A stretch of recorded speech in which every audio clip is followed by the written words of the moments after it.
All right. Well, thank you so much for joining us this evening, everyone. My name is Andrew Gardner, and I am the project director of the Making Baptist History Public History Project, an initiative of the Baptist History and Heritage Society.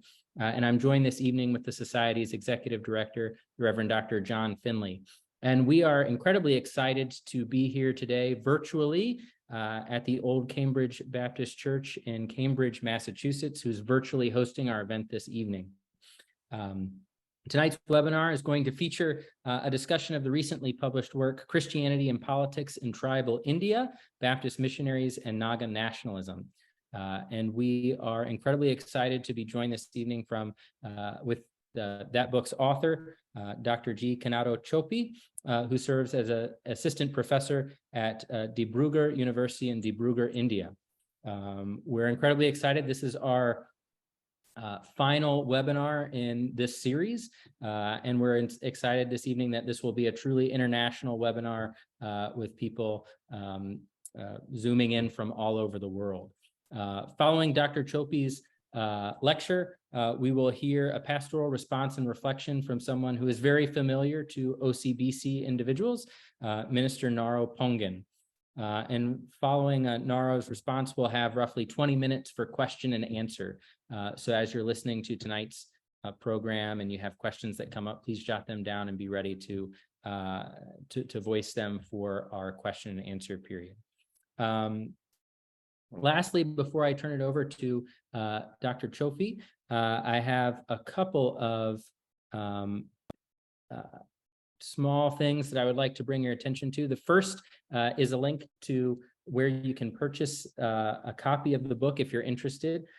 If you use the code OCBC23, you can get about 30% off a copy of the book. So as you're listening to tonight's lecture, if you're really interested with material, feel free to go to SUNY Press and purchase a copy of the book yourself. Don't go to Amazon. Lastly, before I turn it over, I want to thank and acknowledge that this project is generously funded by the American Historical Association in collaboration with the National Endowment for the Humanities. Any views, findings, conclusions, or recommendations expressed in this webinar do not necessarily represent those of the American Historical Association, the National Endowment for the Humanities, or even the Baptist History and Heritage Society. We hope that these webinars will promote the study of history among the wider public, as well as encourage historical thinking in our local communities. So please remember to keep yourself muted throughout tonight's event. And with that, I will stop my share and turn it over to Dr. Chophy. Yeah, thank you, Andrew. I think I'm audible. I'm audible, right? Yes, yeah, we can hear you. Great. Okay, yeah. So yeah, actually we don't have that good connection here in this part. So, but hopefully we can have the presentation smoothly. So thank you so much, Andrew, for the kind introduction. Good morning, everyone from India here. It's 4:30 here, quite very early. I'm just trying to be at my best here, so I can do some justice to the presentation.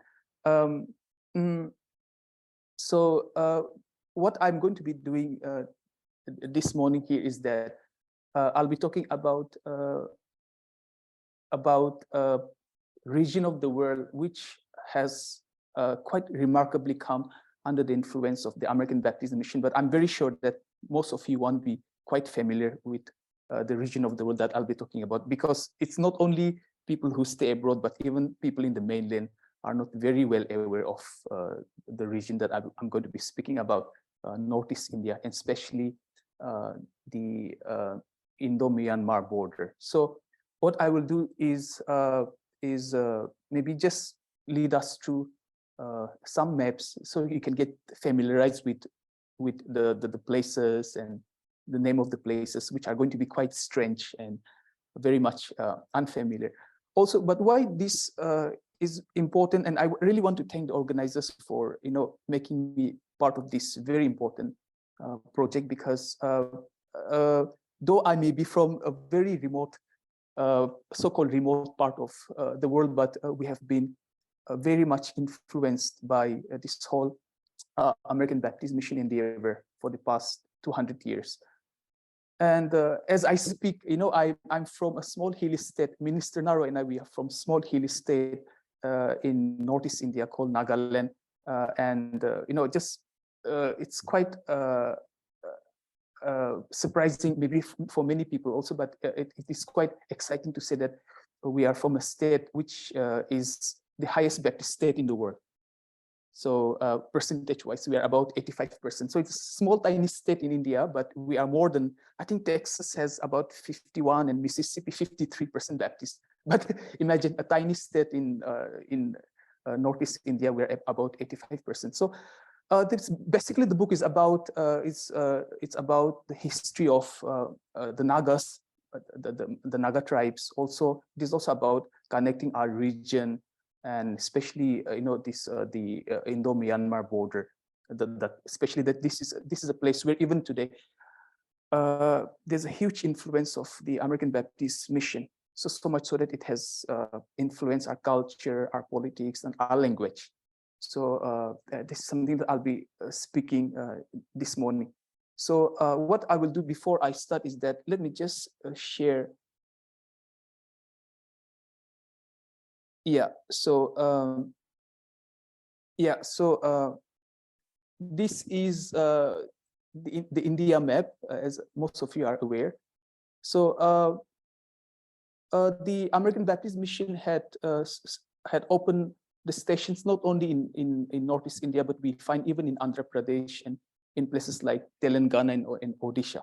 But since my book basically do not cover this part of India, what I've done is I've just written mostly about this part, Nagaland, and then a little bit Manipur, Mizoram, Assam, and Arunachal Pradesh. So this region called Northeast India. I'm situated somewhere here currently in a place called Dibrugarh, which is just about maybe an hour or 2 hours drive from many of the old American Baptist mission stations like Sadia and Joypur and Sibsagar. So this is the part that I'll be talking about, and which my book has covered as a historical and ethnographic endeavor. So what you see here is this is some of the all American Baptist mission stations, which to some extent, I think the impact still exists to this day. Some stations have been abandoned, but this is what you'll find here. So these are some, starting from 1836 to 1900, these are some all Baptist mission stations you'll find in places like Tidim, and this is in Bahamo, Michina. So this is this Sadia, this is the first station. And then from here, it went down to here, and this is how the mission has spread. So what I will be just discussing this morning is that I will try to talk about how mission came and how it has spread to different parts, and what is the impact of the American Baptist Mission Station, American Baptist Mission in this part of the world. So I will lead us through a little bit of maybe a couple of centuries of history, which might be not many of you might be familiar, but I hope, as I discuss, I think something would be familiar, because I will also be talking a lot about what actually has happened there in the United States, and how the whole what we call as the Great Awakening, the Great Revival there in North America, how it has spread and how it has affected this part or influenced this part of the world. I'd like to start from Burma and then come to Assam and talk a little bit about, as we understand how this whole mission movement, how it has taken place there in the United States. And maybe I'll talk a little bit about the Indo-Myanmar border. So on 14 July 1813, Adoniram and N. Judson disembarked on the banks of the Rangoon River, an outlet of the Irrawaddy, to change the course of history. The newlyweds Adoniram and N. Heseltine heaved a sigh of relief to have found a place to settle, since for almost 1.5 years, they had been drifting hopelessly in India. The Judsons had to sail for Burma as the British East India authorities hounded them out of Calcutta. The Burmese town of Rangoon, which Adoniram Judson had set his sights on, was an important town of the Ava Kingdom, generating handsome revenue for the royal courts. Rangoon was a primary seaport in the Burman Empire, attracting men of various shades: traders, adventurers, wanderers from distant shores, vagrants, robbers, and cutthroats. Among this assorted list of characters were some white people talking of one true God. Of the town's 40,000 strong population, the white people comprised only a few percent, mostly of Armenian and Portuguese stock. There was even a nondescript Armenian church in Rangoon. The many pagodas and temples indicated that Buddhism thrived in this town. So Adoniram Judson and Heseltine Judson were the first Americans in town. In fact, they were the first Protestant missionaries from America to sail to the east. So there was not a single native convert in Rangoon when the first American missionaries entered, came to Rangoon, though not for the lack of trying.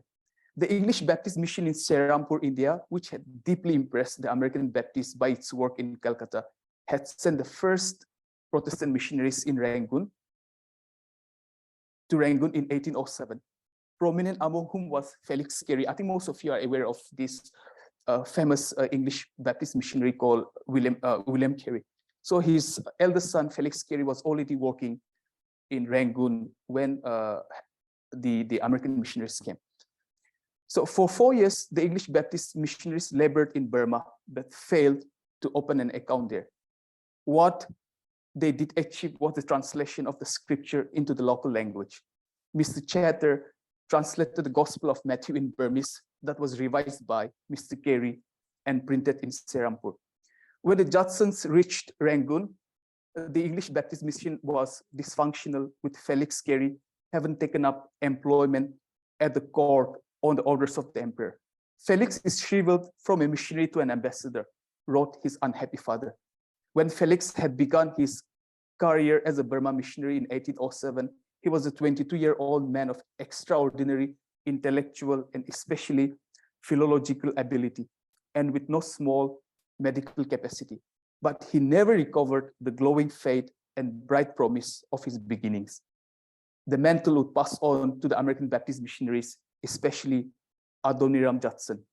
So when the American Baptist Mission turned their eyes on Burma, it was already a thriving center of Buddhism. However, the challenges of theology and philosophy took second place when compared to the political issues and political structure that the missionaries had to navigate in the empire. By 1885, the 73rd year of the American Baptist Mission in Burma, the mission had survived 3 Anglo-Burmese wars, one in 1824 to 26, 1852, and 1885. On November 1885, the last Burma Emperor, Thibaw, was forced to abdicate, bringing an end to the Burman Empire. So what we see quite very interesting here is that how the works of these nondescript American missionaries had outlived the glory of this very famous Burman Empire. So when Thibaw went into exile, there were already 12 Baptist mission stations in Burma. And besides Adoniram Judson's translation of the Bible into Burmese, which remains an exemplary work of the Protestant missions, the Bible had been translated into Squaw Karen by Francis Mason, Poor Karen by D.L. Brayton, and Shan by Jane Cushing. By the end of the First World War, the Baptist missionaries had translated the scriptures into 8 languages, which included Ola Hansen's Kachin Bible and the translation of the New Testament into Talang by James Haswell and Sheen by Herbert Cope.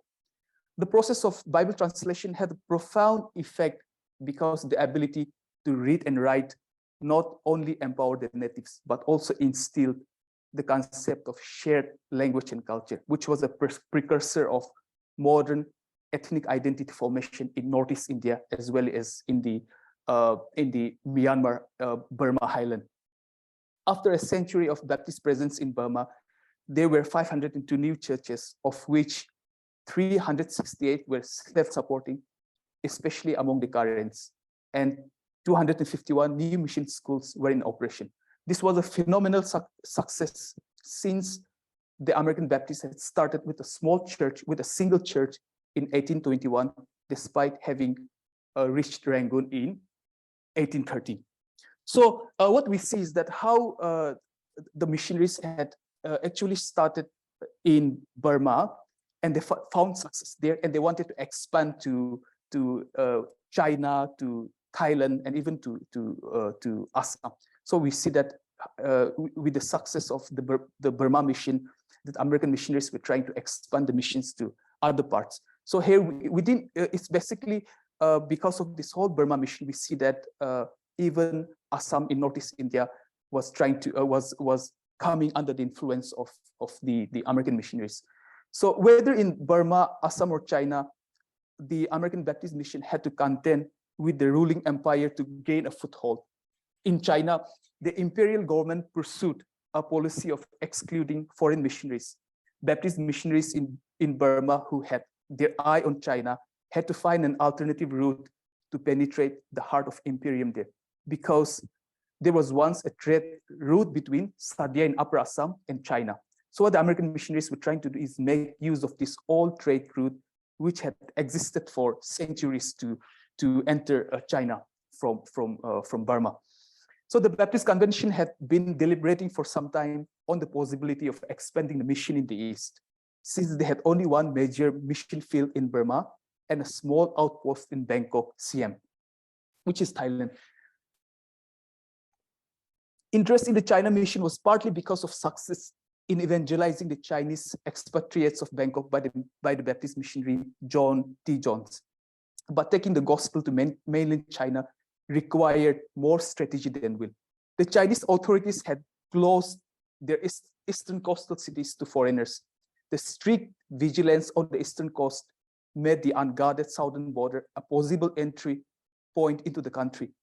Entering China from Burma would have been more feasible than via an outpost in Assam. But the Burmese emperor had prohibited missionary activity in the regions bordering China. This had also prevented missionaries from working among the Shan tribes of northern Burma.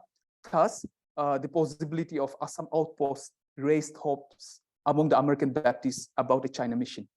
So elsewhere in contiguous regions, this was a phase of great optimism from the American Baptist mission, which was basking in its success among the ethnic currents of Burma. It soon became apparent to the Baptist missionaries that launching an inland mission from Upper Assam was not feasible. As time passed, however, they realized that the difficulty was not so much the route as ethnic complexity and political challenges in the frontier region. Assam proved as complex and difficult as China or Burma in relation to the mission expansion effort. The reality dawned on these missionaries that with regard to racial composition, language, and beliefs, Assam was a microcosm of Indian mainland. So in Bengal, the English Baptists had to evangelize a primarily Hindu society, but in Assam, American Baptists had to work with two different communities, those who went on Sanskritic tradition and so-called the primitive hill tribes with varied pantheons and beliefs far removed from the Hindu civilization. So all these Nagas and the Shans and the Kachins and the Chins, you know, the people living in the upland had different belief system, very different from the valley, which was under the influence of or under the impact of Hinduism. So American missionaries basically had to navigate through these two very different societies. So as we proceed, we'll see how this navigating through two different societies had been a huge challenge for the American Baptist missionaries. So what we see is that in Assam, the first mission came to Assam in 1836. So in 1836, two Burma missionaries, Nathan Brown and Oliver Carter, I'm sure most of you are aware of these two missionaries, might have heard of them, traveled upstream along the Brahmaputra to reach Sadia, the northeasternmost frontier town of the East India Company, to establish the first mission station in Upper Assam. While the place was to the liking of the two American missionaries, it was here that they got the first glimpse of the ethnic and linguistic complexity peculiar to Assam. Their effort was cut short by an attack on the British garrison there by tribal Khamtis of the region in January 1839. So the mission shifted their base to Jaipur, about 20 kilometers from Sadia, only to abandon it soon, fearing another attack from the so-called warlike tribes. So in 1838, the year a home ruling house, which it was a powerful dynasty which ruled Assam for 600 years, ended, Miles Bronson, who would establish himself as an apostle to the Assamese, moved from Sadia to Jaipur. Then in 1841, the American Baptist mission shifted their Upper Assam mission base from Jaipur to Sibsagar. And what happened is that it was in Sibsagar where printing press started, and it would go on to play a pivotal role in the renaissance of what we call as the Assamese language and literature. So by 1843, the American Baptists had established 3 mission stations in Assam at Guwahati, Nogong, and Sibsagar. So by 1851, there were 3 churches with 85 members and 4 schools with 112 students. However, the resilience of the Baptist mission was tested in the form of Sepoy Mutiny, or what in India we call it the First War of Independence. In 1857, that nearly brought down the British Empire. Fortunately for the American Baptist mission, the Sepoy Mutiny did not have much impact in the Brahmaputra Valley. Assam, despite being an important center of Vaishnavism, had a complex ethnic relations, an intricate history, and a complex politics all of its own. It was distinct from northern India, despite the fact that Indic civilization had flourished in the Assam Valley for centuries. So no loss of life or property was reported from the American Baptist mission stations, but the repercussions of the mutiny debilitated mission work. Reverend Whiting, the missionary at Sibsagar station, feared for his life and remained hidden for a while on the north bank of the Brahmaputra. The Bronsons of Nogong escaped in a small boat to Guwahati on their way to America. Other missionaries in Assam went on furlough. So by 1858, there was only one missionary by the name Reverend Denford left in the Assam mission field. So we see that as the mission progressed in Assam, we also see how there came a big crisis, and it's quite interesting to see that the American Baptist missionaries almost shut down the mission station in Assam. I think which would have maybe I wouldn't have been speaking in this particular project if the mission had stopped in Assam, So so what we see is that I think they could scrape by despite of the crisis that they were facing at home. So we see how the donations have shrunk, or how the fundings have stopped because of the civil war that has erupted back in the United States. So the year 1858 brought more adverse news for the American Baptist missionaries of Assam. The Baptist mission, having just recuperated from the troubles of the Sepoy uprising, was asked to close down. Miles Bronson, who was on furlough in America following the Sepoy uprising, was disheartened by the thought that the Assam mission field would be shut down. So Nathan Brown, the first Assam missionary, criticized this policy of the Board of Missions. He wrote strongly worded letters to the Baptist churches in America opposing the move, for which he was recalled home. He resigned from the American Baptist Mission Union, ABMU, while in America, unlike his colleague Miles Bronson, who decided to carry on with the mission work in Assam. The Assam mission was saved, but it received little support from the ABMU. The crisis, which some Baptist historians would name their darkest hour, had begun in 1851. The problem was largely the result of severe financial depression in America in the early 1850s, which meant shrinking funds for foreign missions.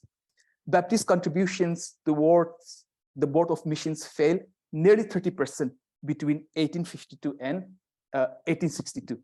Already by 1845, a schism over the issue of slavery had split the American Baptists into northern and southern blocks. And the funds for overseas mission had been cut by more than half, with only the Northern Baptists funding the Assam mission. So I think many of you might not be familiar, but what we see is that, because of the slavery, there was only 2 blocks. So it was only the Northern Baptists who were funding the mission in Assam in India. While on the other hand, this is something that I had addressed in my book, a huge chunk that I wrote, but I had to delete because I had devoted a chapter to how the Southern Baptists move on to China and places like Thailand. But this is something that which is not within the purview of my book, so that is something that I have left out. But if you're interested, some of you could at least go through this very interesting Chinese history called Taiping Rebellion, where I mean, like we see that one very interesting American Baptist missionary played a very interesting role and nearly brought down the Qing Empire. So I think this is something like maybe outside of India. If you're interested, you can also see how the Southern Baptists had played a very important role for missionary role in China. But what I'll be doing is basically focusing about the Northern Baptists in places like Burma and India. So the book is basically about that.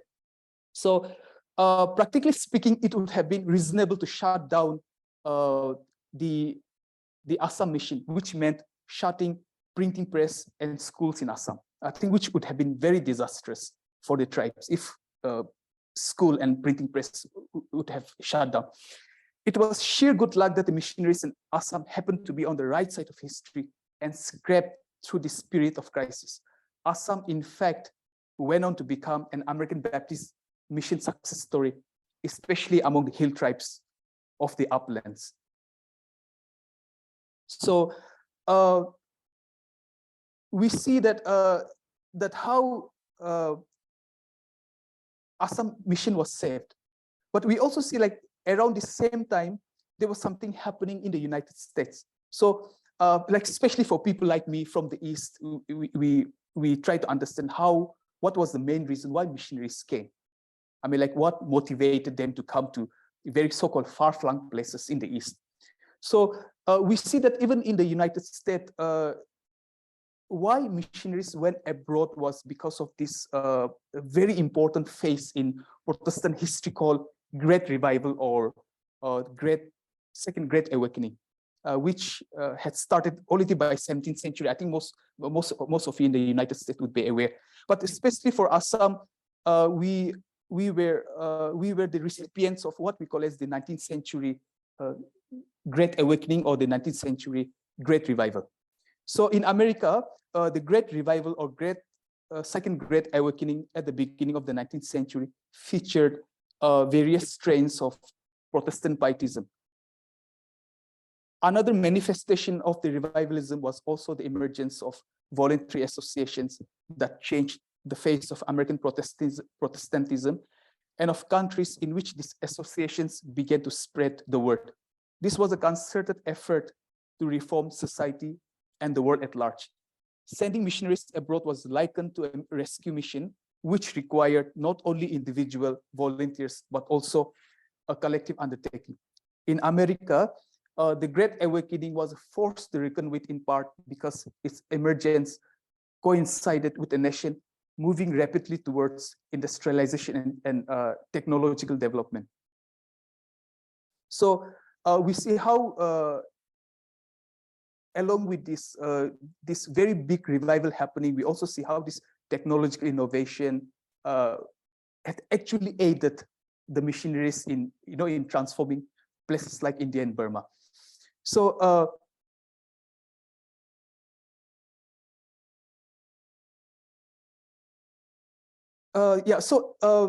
what we see is that the improvement in communications, which arrived with the invention of telegraph in 1837, made a huge difference.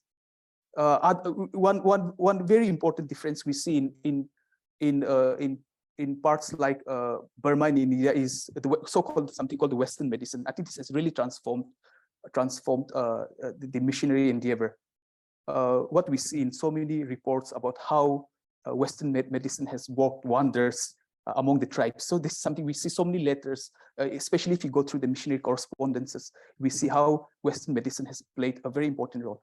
So even among the Nagas, we see how this Western medicine or how printing press or how other technological innovation was actually aiding the mission effort there. We see that. So the improvement in communication, which arrived with the invention of the telegraph in 1837, made a big difference. In the 1830s, a Baptist missionary in Upper Assam had to wait for months to receive a letter from Calcutta. By 1859, submarine cables from Britain to India transformed communications.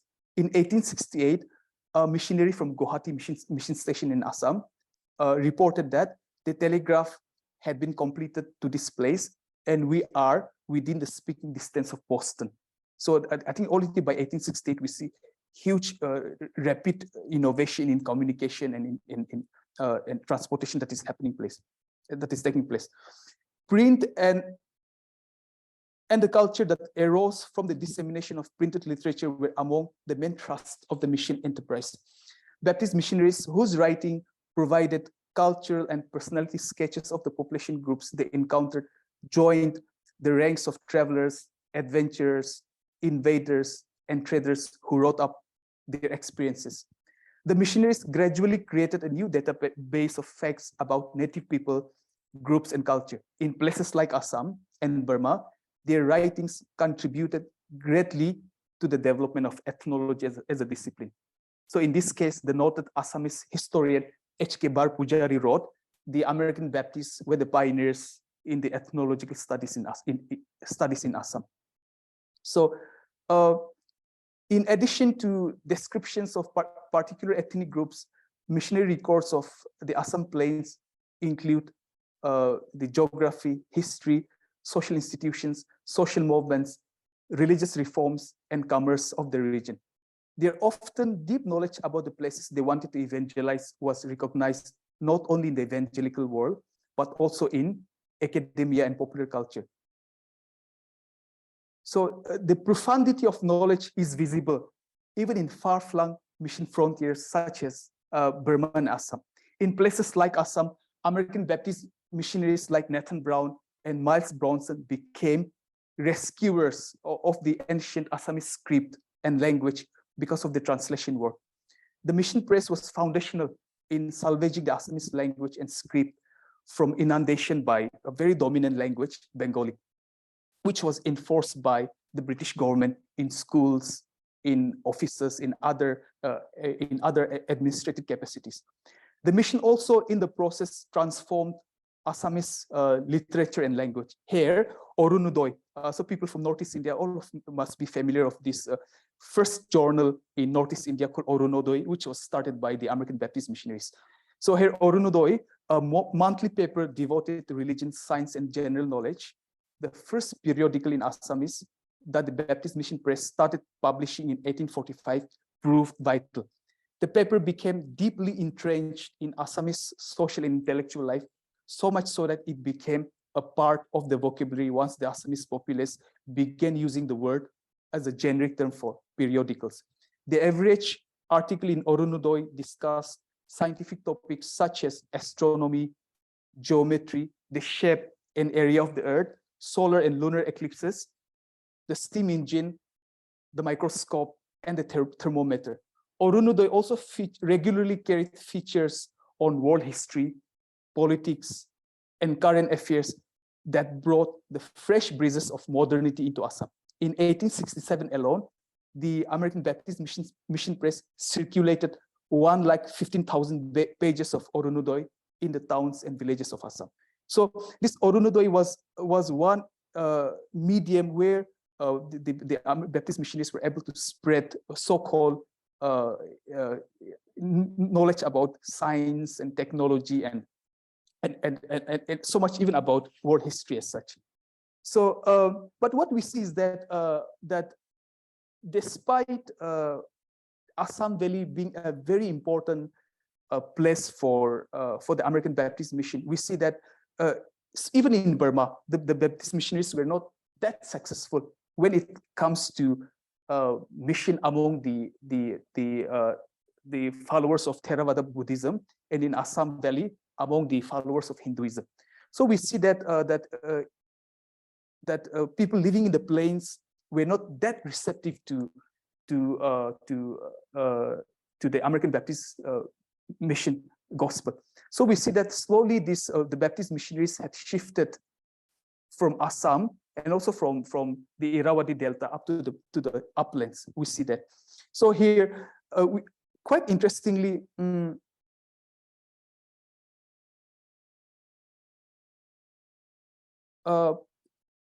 what the first missionary to the Nagas, he wrote sometime in 18, I think it was sometime in 1875. He wrote, this is what he talked about, how the mission effort was very futile in the plains of Assam. So Clark said that in the estimation of the missionaries then, the Assam mission field was a failure when weighed against the amount of time, energy, and resources spent. Clark finally wrote to the ABMU, must it not be admitted that the Assamese have been offered the gospel and have not received it? Can it be believed that Paul or other New Testament evangelists would have spent so long a time on such a field and not tried hard to find a hidden people more favorable to Christianity than the Assamese? So after this unrewarding mission in the Assam plains, the Baptists found the equivalent of Burma's Karen among the Garos. So what we see is that though the mission, the American mission was not successful among the people living in the place, they found huge success among the tribes, the people living in the uplands. And the first tribe where the American Baptist mission found huge success is the Garos, presently living in states like Assam and Meghalaya. So this same trend of receptivity towards the gospel would be observed among other hill peoples like the Chins and Kachins in Burma, Nagas and Kukis in Assam, among whom the Baptist mission started spreading slowly. By 1869, the Garo Baptist community had increased to a total of 176 converts, more than the Baptist mission had achieved among the people in Assam plains in 3 decades. So a vibrant Baptist movement spread among the ethnic Nagas towards the end of the 19th century, which within some decades became the most successful mission field in the whole of Asia. The persistence of American missionaries against all odds found its reward among this ethnic community that straddled the Indo-Myanmar border. In terms of the ratio of conversions to total population, the Nagas would surpass the ethnic Karens of Burma and the Garos in the hills of Assam. So what we see is that similarly, as American missionaries failed to evangelize people living in the plains, starting towards the end of the 19th century, they found huge success among people, especially living in the Indo-Myanmar upland. So in my book, I have, those of you who will be able to read my book, I have come up with a concept called the Baptist Highland. So how the Indo-Myanmar upland stretching about 1,643 kilometers. That is the border between India and Myanmar. So this is area occupied by like so many ethnic communities speaking diverse language.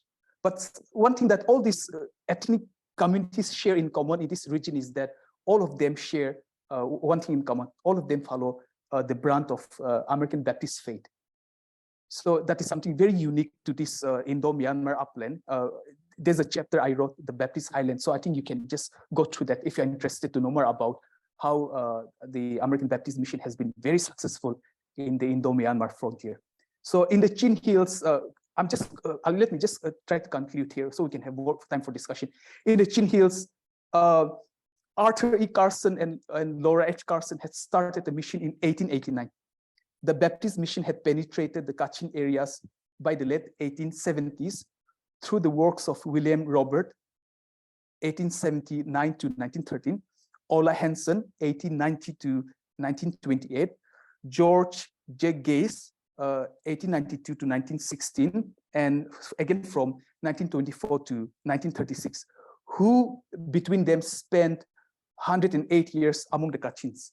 While among the Nagas, a total of 28 missionaries had served between 1876 and 1955. So we see that total of 28 American missionaries serving the Nagas between 1876 and 1955. I mean, that's a huge investment there, with names like Edward Winter Clark and Sidney W. Rivenberg entering the Baptist Hall of Fame. Today, among the Kachins, Christian population is estimated to be about 98% in Burma, 90% among the Chins of Chin state, and about 95% among the Nagas. So about 95%, that is estimated Christian population, out of which 85% is Baptist. So this is a huge number we find even among the Nagas. So this makes these three communities the most Christianized ethnic communities in Myanmar and India. So the Baptist mission's influence on the region's language and culture has resembled that of tectonic plates silently erupting for decades. The transition of oral societies to writing tradition had long-lasting effects. And in this, the American missionaries had played a pivotal role. The Swedish American missionary Ola Hansen had prepared the first Kachin orthography in Jingpo using Roman script. Hansen, aided by Kachin Baptist converts, had published in Jingpo a spelling book, a grammar book, a spelling book in 1892, grammar book in 1896, a dictionary in 1906, and an entire New Testament in 1911. Among the Kachins, the education and literary contributions of Joseph Herbert Cope remains notable. Herbert Cope, who wrote prodigiously on various subjects, was instrumental in reducing various village-based dialects into three languages, namely Tedim, Falam, and Hakka, thereby consolidating the ethnic identity as well. Among the Nagas, the Baptist mission's translation work altered and restructured the numerous village-centered dialects, becoming a prime mover of ethnic identity formation. So just to conclude, what I'm trying to say here is that this is a region where, you know, every second or third village, the language changes. So much so that there's a single Naga, very large Naga tribe called the Konyak Nagas. So even within a single Konyak Naga tribe, there are 32 mutually unintelligible languages. So how do you consolidate this whole one tribal identity? Is that it is because of the translation work of the Baptist missionaries. Even so much so that even among Minister Naro's tribe, there are three. One is Chanki, one is Mongsan, and one is Chungli. So what we see is that Chungli language has become very prominent, and it has become a language of, you know, education and medium. Because why? Because this is a language that was promoted by the American Baptist missionaries. So what we see here is that it is not only in terms of mission endeavor and evangelizing the tribes living in the hills. What we see also is that how their modern identity and, you know, their modern identity assertion has been completely transformed by the American Baptist mission. So let me just end here. Thank you so much, Andrew. I think I don't know whether I overshot my time, but let me just stop here, and then maybe we can just leave the floor open for more discussion. Yeah. So thank you so much, everyone, for listening patiently. No, thank you, Dr. Chophy. That's great. Thank you so much. Now I'll turn over to Minister Pongen. All right. Thank you, Dr. Gardner, for this opportunity and for making this event possible. My thanks also go to Old Cambridge Baptist Church and Pastor Reverend Cody Sanders for hosting this webinar and for the opportunity to make Naga Baptist history and ethno-nationalism a public discourse. If you found yourself a bit lost with all the names of places and ethnic groups in Northeast India and part of Myanmar, don't worry, because I'm not too far behind, although I'm from Nagaland, India, and have read the book. We are in this together. Dr. Kanato, congratulations on your book, and thank you for your presentation. It has helped provide a lens to look into the layered history of the Naga people and our shared Baptist heritage. Your in-depth research work is evident in the pages of this book, and I want to add that this book should be a required reading in seminaries run by Baptist churches and mission centers. This also should, I personally think, be a required reading for pastors serving Naga churches across the Naga Highland and beyond, and of course, the larger Baptist siblings. I am inserting OCBC here. Dr. Chophy, your book and the presentation tonight have pushed me to reflect deeply on my own identity as an ethnic Naga, as a Baptist, and as a minister of the word. After having read this book, I can admit that there were many familiar terrains and themes that ran throughout the book, and yet I was caught unaware of the many trajectories of Naga collective in history that have shaped and informed my Naga belongingness.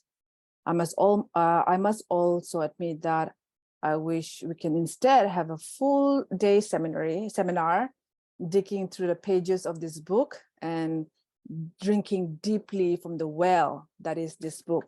It's quite something. You and I, Dr. Chophy, as fellow Nagas, can both agree that to be a Naga is a loaded word, that we are always navigating that thin line that demarcates our identity as an ethnic Naga and as a Baptist Christian. The question of who is a Naga or who can be a Naga is highly contested even today. And even for me, it wasn't until I came to the United States in 2015 that I consciously began to interrogate and explore the complexities of Naga history, which you have meticulously highlighted in your book. The expansion of the Naga ancestral homeland covering the Naga ethnic communities inhabiting the Indo-Myanmar frontier region, Baptist Highland, as you call it, and from whence the ethno-nationalism project emerged. I'm also happy to let the participants here tonight know that we have two Kachin friends joining us this evening.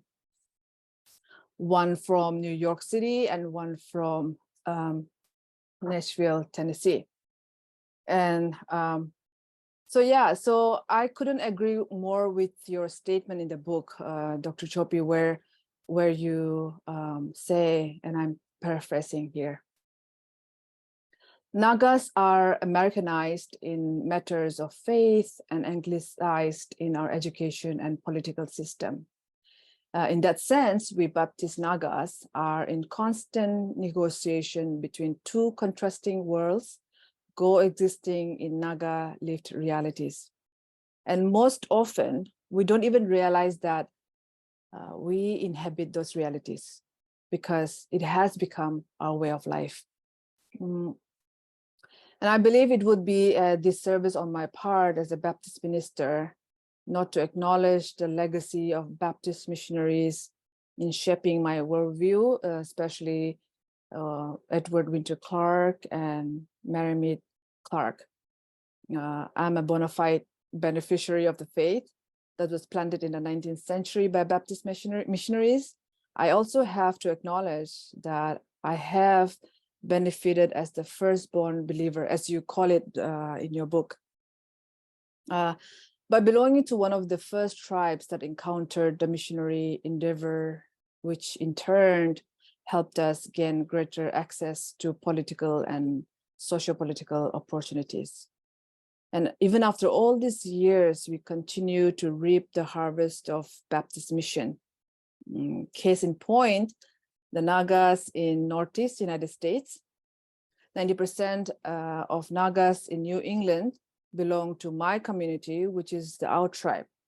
So that speaks something about the mission work of the missionaries in Northeast India, particularly Nagaland state. Although I default myself to being grateful for the rich heritage that I have inherited, sometimes I find myself a little bit critical of some aspects of the heritage. For one, I wasn't aware of the Namsang Naga village of Konya tribe, as you have pointed out in your presentation tonight. And I want to quote from your book. And it says, Konyak Baptists believe that had the American Baptist mission work was unimpeded in Namsang in the 19th century, the Konyak tribe would have been the most advanced of all Naga tribes.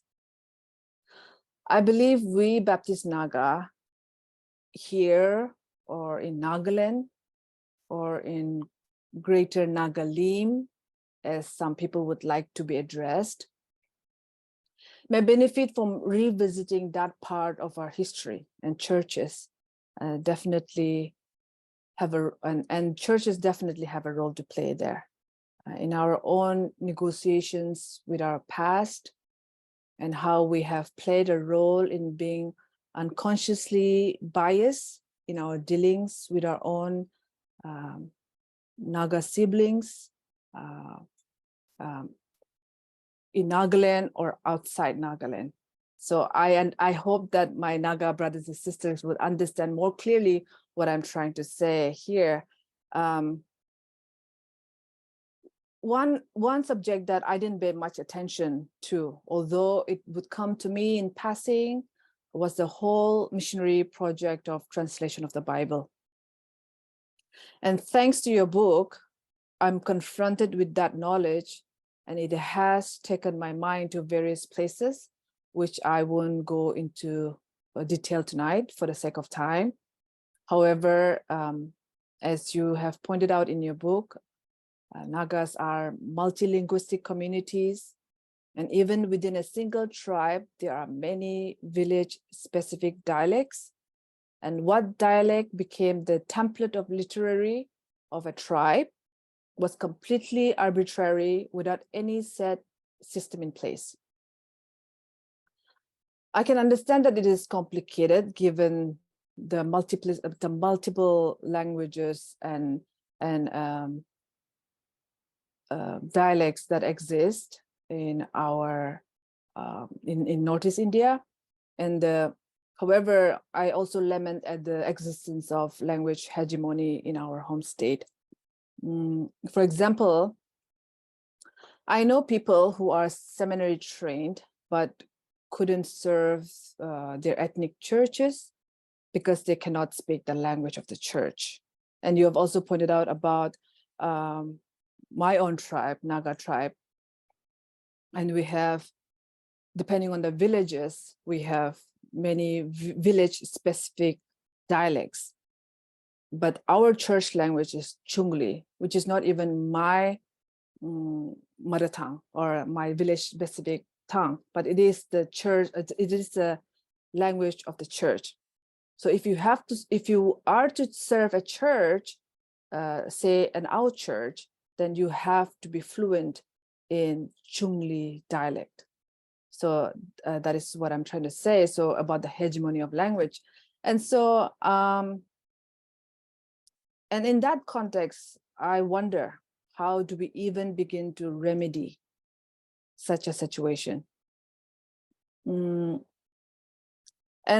of course, in your book, you have gone very deep into the ethno-nationalism. And when it comes to ethnic nationalist movement in Greater Nagaland, I hesitate to opine because of its convoluted nature. I mean, all of our nationalist leaders were devout Baptists. And sometimes, I don't know if I would be correct to even insert that, that there is this fundamentalist strain of Christianity that's that overshadows the agenda of the nationalist leaders. So, and you have also pointed out in your book that I think one of your parents or both your parents, when they were young, they were made to go to camps as there were fights between the ongoing fights between the Naga nationalists and the Indian government. So, and I also come from a family where my mom's family, from my maternal father, was a nationalist, Naga nationalist, and he was murdered by the Indian government. So there's a lot of there's a layers of things that goes into our whole identity as a Naga and as our identity as a Baptist, and how do we negotiate that those identities. So maybe that is for another day and another conversation. But coming to church, as you have pointed out in your book again, is teaching and preaching have been two of the main pillars of Baptist mission work in the Baptist Highland. And we continue to see that aspects being employed even in colleges and universities today. Now, however, I'm not sure if that is the case in churches today in terms of teaching. Maybe I'm being too critical about my own context, and maybe because I have been away from my homeland, Nagaland, for almost 8 years now. And so I don't know how churches are in terms of the way we bring together preaching as well as teaching in the whole church affair. And also I want to say that we both can agree that Nagaland is a patriarchal society. And by that account, our Naga churches are very gendered. And as a woman in ministry, it is my prerogative to highlight this issue. And according to the official website of Nagaland Baptist Church Council, which you have dealt with in your book, presently there are 1,708 Naga Baptist churches affiliated with the council. And then in that, there are 797 ordained ministers.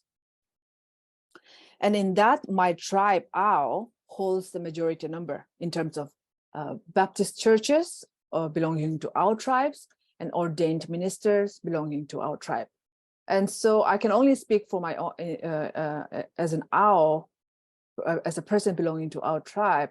And that is, the first women ordained was in 1992, and her name was Noksang Chila. And then the last one to be ordained was in 2011. So altogether, even among the Naga, our Naga, my own tribe, from what I have discovered is that after 150 years of Christianity in Naga, our inhabited land, there are only 7 ordained women serving the church. And another thing is that the last one that was ordained in 2011, she was ordained after serving the church for 28 years as the minister for women. So again, that's a whole different conversation. So in most Naga Baptist churches, the topic of love and justice and liberation is commonplace. And 2 of our most cited passages from the Bible, one being 2 Corinthians chapter 13, also called the love passage. And the second is Matthew chapter 22, where it says to love your God and to love your neighbor as yourself.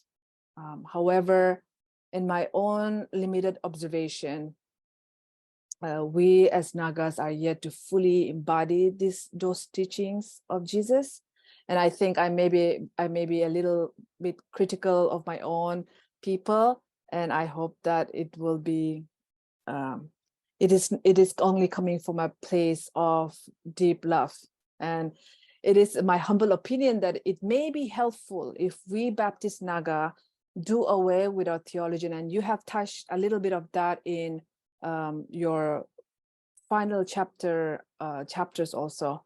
And so that I think we have to do away with a theology of convenience, as observed in your conversation with the General Secretary of Nagaland Baptist Church Council. And I believe that we are called to be bold witnesses in the face of the evils of the world.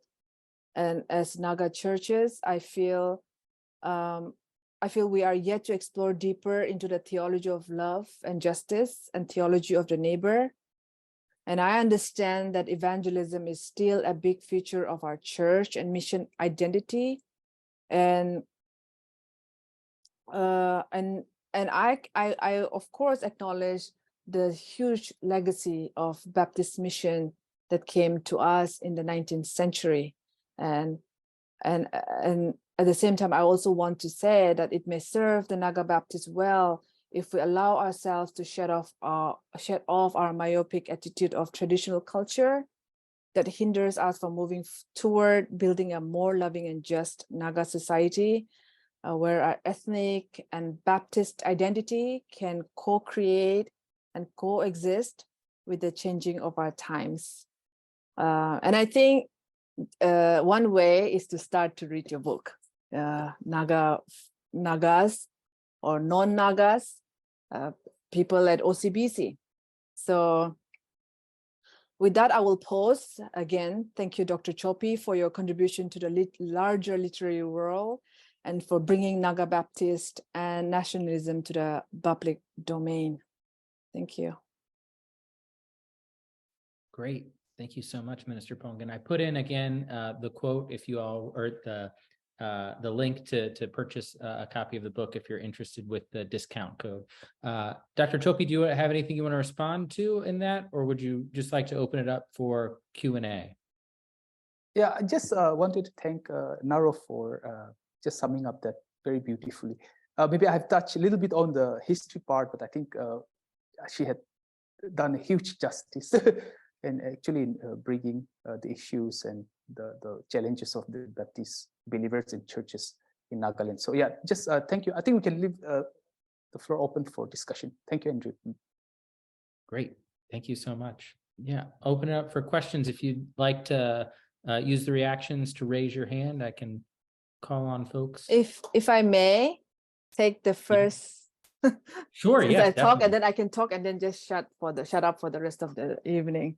No, this is a twofold question, Dr. Chophy, and I mean, I am talking from a vantage point of a person who have read the book, and so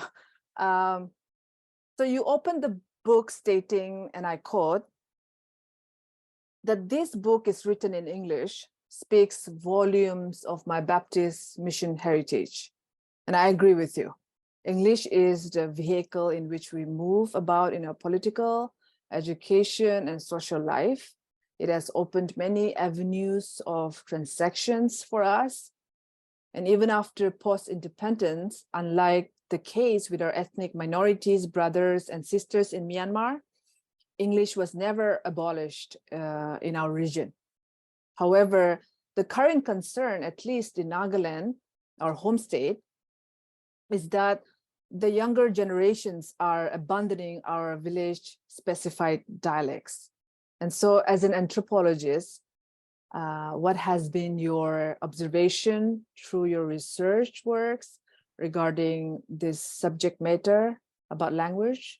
And what is your take on this? Thank you. So yeah, I think as I mentioned, even if you go to Myanmar, what you see is that whether it's the Kachins or the Chins, or even for that matter, even the Karens, Nagas, Garos, most of the tribes, something that we share is all of us, we speak English. That is something we do. So wherever the missionaries went, I think they had actually promoted English as a language of empowerment. So in many ways, I also feel that I think we are in much better place than other indigenous population or tribes from other parts of India because we can speak English, and this has very much empowered us. I think you agree with me on that. Yeah. So, but just coming back to the issue of loss of language among the Nagas, is that this is one process not only among the Nagas, but this is something that you'll see even among other tribes. Like if you come to Assam, I was just talking to one person yesterday, and he was telling me that there's a tribe called Tai Turung, and then the last speaker just passed away last year.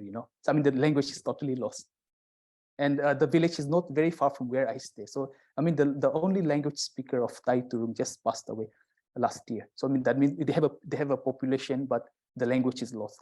So what that we have observed over the years is that it is also because of the means of instruction in many in most of these societies that because of the formal education are unlike in those years where we stay in Morung as what you call as Ariju, the bachelor house, or so where the traditional institutions played a very important role of socialization, and then even for that matter, even educating young people. Nowadays, it has been given over to schools or to institutions. So we see that among the Nagas, you'll see many young people either speaking English or also because the fact that we all speak very diverse language. So how do we communicate with one another? It's Nagamis. So I mean, so that's also because as society gets more multicultural, as more cultural contexts happen. So this what becomes the language of contact, Nagamis. So I think that is where where the space for young people to speak their own languages is diminishing. But I will just tell you, Naro, I'm from a place just about 2 hours from here. My uncle stayed. They had built a village in Upper Assam in Tinsukia, Sema village, and none of the villagers speak the Sumi dialect, the Sumi language, but it is only because of the church the language is surviving, because they would come every morning to the church and read the Bible in their mother tongue or sing hymnal in the mother tongue. So that is the only way how the church is able to preserve language, or at least promote language, because they are surrounded by very dominant communities like the Nepalis and the Assamese and other Hindu population. So in such situation, I think where churches are becoming a very important place of even promoting languages and culture. So in this case, I don't think we can say that just because this has been a narrative that people who are very much anti-Christian or against mission are saying that we are losing our language and culture because of the missionaries, and then everybody's blaming the American missionaries for loss of our language and culture. But that's not the fact. That's not the case. It's more because why the societies are expanding, and culture context is happening in a very in a way that we cannot imagine. Also, how it has expanded over the years. Yeah, so this is one thing that I've observed over the years of how loss of language is happening, or it's happening in our societies. Yeah. Great, thank you. Thank you. Other questions for either Dr. Chophy or Minister Pongen? Yes, Miranda. Can you hear me well, all of you? Okay, great. Because I had some so my name is Miranda, and I'm a Korean American, and I'm ordained pastor of Baptist Church near Melrose. My question is for Naro. Yeah, I heard that you are saying that for the 150 years of Baptist, mostly the churches, especially mostly Baptist churches, and there have been only 7 ordained women ministers. That is kind of shocking to me. I know in my country, my mother country in Korea, mostly they have Presbyterian, not, the Presbyterian, they do not ordain women. And because of that, there aren't that many ordained women. But as you guys are sharing, there are many Baptists, and yet only very small number of women, the ministers. So my question is the Nagas or Nagaland people, has it been traditionally more patriarchal society? Is that part of the reason you would say, or what do you see as reason? I mean, maybe Dr. Chophy could answer as well, if you know. Thank you. Yeah, thank you. I don't want to steal your thunder, Dr. Kanato.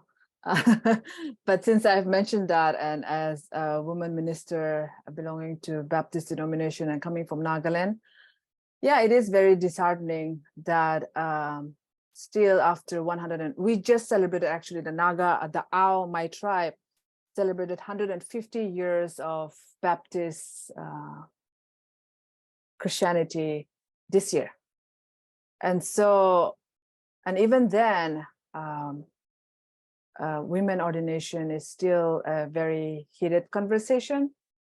And like I pointed out, the last one that was ordained in 2011 was ordained because, I mean, not because, but I don't think that's a progress. I'm very critical about that. And at the same time, I know that she was ordained after serving 28 years in the capital city of Nagaland, in Kohima, that is Kohima, in an Ao church. And so, and the first one that was ordained in 1992, Noksang Chila doctor, she studied actually in Fuller Divinity School here in the United States. And she was also ordained because after many years of serving the church and different mission projects, being a missionary, she was finally recognized for her work and ordained. And so it is still a very sad situation because, like I said, and you have pointed out, that it's a patriarchal society. And yeah, so Dr. Chophy, you have anything to add to that? Yeah, so just very quickly, two things is that still I think the churches are trying to navigate this whole traditional patriarchal society. So there's a lot of debate going on because the same practices that is being practiced outside the church comes inside the church, you know. So I think this the idea of patriarchy very much functions even in the church, and I think this is where lots of conversation are happening, at least among some tribes. But what you'll see is that Naro is that even this is quite unique even among the Naga tribes, because if you come among the Semas, this over past few years, lots of ordination is happening, where even women are able to they're getting ordained, or even being able to conduct the give vows and conduct marriages and stuff. So I think this seems to be a lot of development at least happening among some tribes here. So it's also tribe specific. I'm also a little bit it's very bit dangerous to say, but one thing we also find is that especially among the tribes like the Aos, though this is a very advanced society and highly educated, I think the patriarchy seems to be much more very deeply rooted, especially among the Aos. I hope I'm not offending anybody here, but just speaking as an anthropologist, that is something that we observe. The other thing is that interestingly, it's not just the 19th or the 20th century American Baptist gospel, but even today, what we see is that now I'm just for the information of people out there, we have this very strong, rather very powerful, American fundamentalism that still operates in Nagaland. I mean, it's very interesting to see that that some very fundamental preachers there in the United States are very popular here. And then what we see is that it's this very conservative Protestant theology that is being promoted in the US, or that is being preached in the US. It's just because it's also because our world is like connected, and then as we say, how because of the communication, and also that the fact that our Nagas could go and then study there in maybe in very conservative seminaries, so they come back and then bring back the teaching, and that is how we also see this very interesting, if I may say, this American Protestant fundamentalism, especially the post-war and even in the 21st century, how it is still being promoted and very popular in our churches. So I think this also has to do with not just the patriarchy, but where the Nagas are getting the theology. Naro, I'm being very honest here. And then I think like a lot of our theology till today, the fact that we have very strong, rooted tradition in the United States. So I think lots of our theology is also coming from there. So I hope I'm not offending anybody here, but that is the fact that we observe even here in Nagaland among the Naga churches. So yeah, that's also one of the reasons. Theology also, where, as I said, not only patriarchy, but where is our theology rooted, or where this theology is coming from, I think plays a very important role as far as patriarchy in our churches is concerned. Yeah, so thank you. Yeah, back to you, Andrew. Yeah, thank you both. That's great. I see a question at hand for Maureen.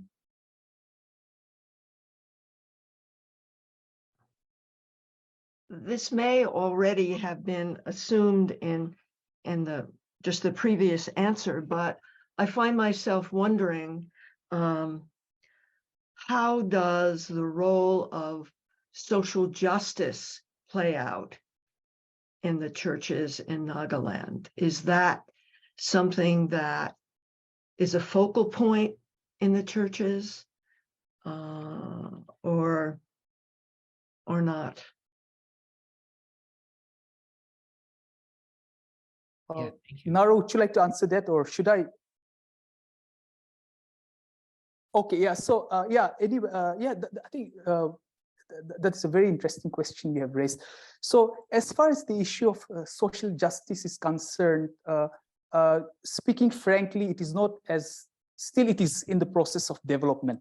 So I think the churches are still trying to grapple with this issue of social justice. It's not fully mature. But also, we also have to acknowledge the fact that the Baptist churches here in Nagaland are taking up issues of making peace. Since like we are also conflict-ridden zone here, a lot of fights happen. We also have this internecine, factional clashes between the Nagas is happening. So I think the churches are taking up the role of, this idea of social justice. Also in terms of not only within the conflict zone, but also there are issues where this issue of the churches are taking up the issue of social justice about reaching out to the poor, or about uplifting the poor. So or even in other areas, this issue of social justice is being promoted by the church. But as I would say that the Naga churches are still very traditional. We are still growing, though it's Christianity is 150 years here, but issues of social justice and these things, which I think is being very much promoted in the West, still has to maybe come to complete fruition in this part. So it might take another 20-25 years that we will be able to catch up with the churches in the West. But yes, definitely, maybe it's not as what is happening in the West, but the issue of social justice is very much part and parcel of the Baptist churches here in Nagaland, or for that matter in Northeast India. So yeah, thank you, Maureen, for the question. Great, thank you. I see Al's hand. Oh, hi everyone. So I'm also writing something on the Baptist history in the Philippines and how it started. I was attending the same church. I'm back in the Philippines now, and so I'm looking at the two factors there on how it started in my place right now. On socially excluded people, state excluded people, role of people that are in conflict with the internal structures. And then the second role of education as well, which the Baptists, as I saw, brought into your part of the world, which they also brought into the Philippines. Do you see these two roles relevant in when you were studying the on how the Baptists came into your place? So I think it varies from tribe to tribe, again from region to region. So say for instance, among some communities, basically those who embraced Christianity was people who were actually excluded, as I would say, the powerless, So I mean, these were the first people who actually had embraced the Baptist faith. And I think this is very much prominent, especially among the caste societies in Assam. So it is basically the downtrodden, it is the the people from the lower caste, you know, they had embraced Christianity because they felt like this is something that can improve their life, or that this is a message that can actually, you know, liberate them from this whole shackles of caste system. So I think that's something that we observe in Assam. But one thing also is that especially when you come to some Naga tribes, because they are, you know, the political structure varies. So for Minister Naro, her society is something like this, the political structure is more democratic, where the body of elders make decisions. But like I belong to a tribe where it is chieftainship based, so that we have powerful chiefs. So what the missionaries did is that they actually approached the chief, and once you are able to convince the chief to embrace the Baptist faith, you know, so once the chief embraces, he has the power to convert the entire villagers, you know, the entire community.